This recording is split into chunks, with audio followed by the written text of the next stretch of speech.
사랑은 축복합니다. 2월 25일 금요일 말씀으로 여는 하루입니다. 한 주간 어떻게 잘 보내셨습니까? 내일이면 또 이제 한 주의 묵상이 이제 마쳐지게 되어집니다. 어떻게 잘 묵상을 하고 있는지, 또 하나님의 말씀 가운데 여러분들에게 주어지는 그 은혜들이 무엇인지 궁금합니다.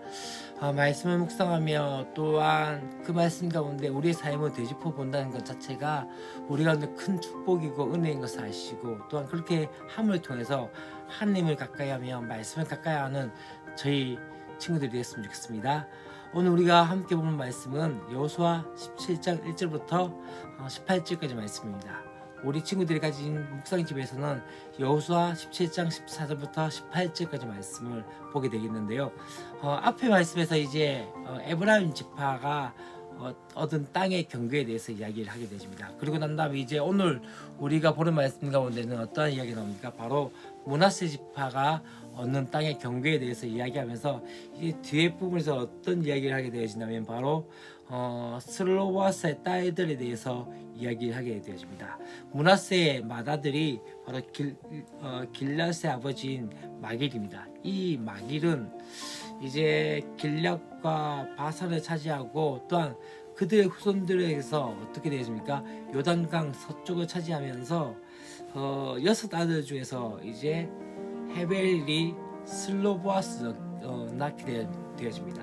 근데 이 슬로보아스이 아들이 없게 되어지고 5 딸들이 낳게 되어지죠. 유대인의 관습에서는 유산은 누구에게 주어집니까? 남자들에게 주어집니다.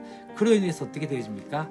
이 슬로보아스의 집안에 있는 유산을 잃을 위기에 처했기 때문에 딸들은 이 사실에 대해서 모세에게 가서 상황에 대해서 호소했고, 또 이 모세는 하나님께 이들의 상소를 어떻게 처리할지에 대해서 물었고, 또한 그 가운데 하나님께서는 어떻게 하십니까?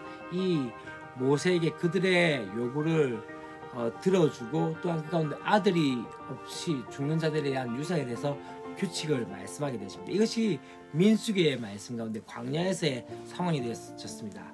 오늘 이제 본문에서 어떻게 되십니까? 이 슬로보아스의 딸들이 여호수아와 또한 제사장 엘리야사에게 가서 그 이들을 이야기하면서 말씀을 상기시키며 땅을 달라고 요청하게 되어진 것들을 보게 되십니다. 그렇게 해서 어떻게 되어집니까? 다른 남자 자손들이 얻는 땅들과 같이 넓은 땅을 기업으로 받게 되어지는 그 모습들을 보게 되십니다. 사실 이 부분에서 우리가 중요한 것은 무엇입니까? 딸들이기 때문에 어쩌면 받지 못할 상황이었습니다. 그럼에도 불구하고 그들은 어떠합니까?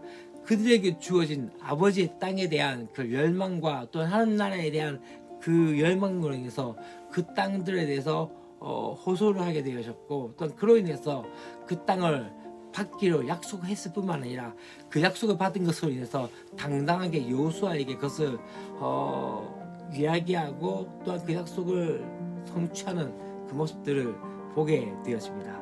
어쩌면 이 가운데 우리가 주어진 그 유업에 대한 모습들, 다시 말하면 우리 가운데 하나님께서 예수 그리스도를 영접함을 통해서 우리에게 주어진 놀라운 은혜와 축복에 대한 그 가치를 얼마만큼 누리고 있는지, 또한 그 가운데서 그 가치에 대해서 우리는 얼마만큼 정당하게 약속을 믿고 하나님께 나가고 있고, 또 그 가치를 가지고 살아가고 있는지에 대해서 다시 한번 생각할 수 있는 저와 여러분 됐으면 좋겠습니다. 또 두 번째 우리가 함께 이야기하고자 하는 것은요, 오늘 우리 친구들 말씀 가운데 이야기하는 것이 무엇입니까? 바로 이 요셉 자손이 이제 여호수아에게 불평을 하는 모습들을 보게 되었습니다.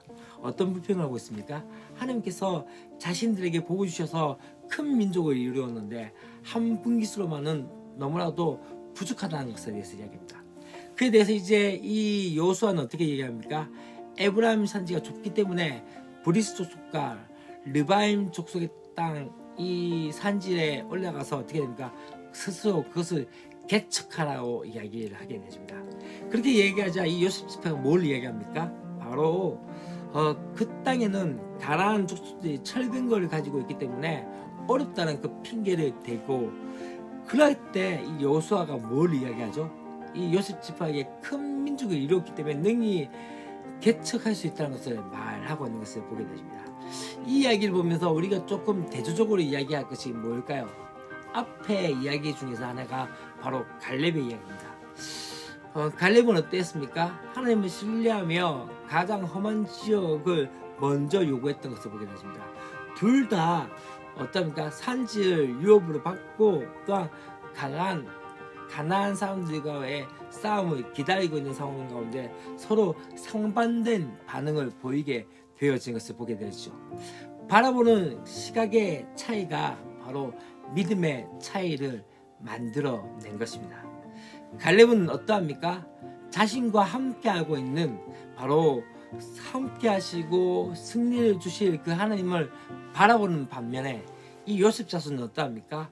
자신들의 군사 전력으로는 결코 이길 수 없는 가나안의 철병거를 바라보게 되어진 것이죠. 무엇을 보느냐가 어떻게 살 것인가를 결정하게 되어집니다. 우리 가운데 안 되어진 것들 또한 우리 가운데 또한 부정적인 것들을 바라보면 부정적인 것들밖에 볼 수 없습니다. 그렇지만 중요한 건 무엇입니까?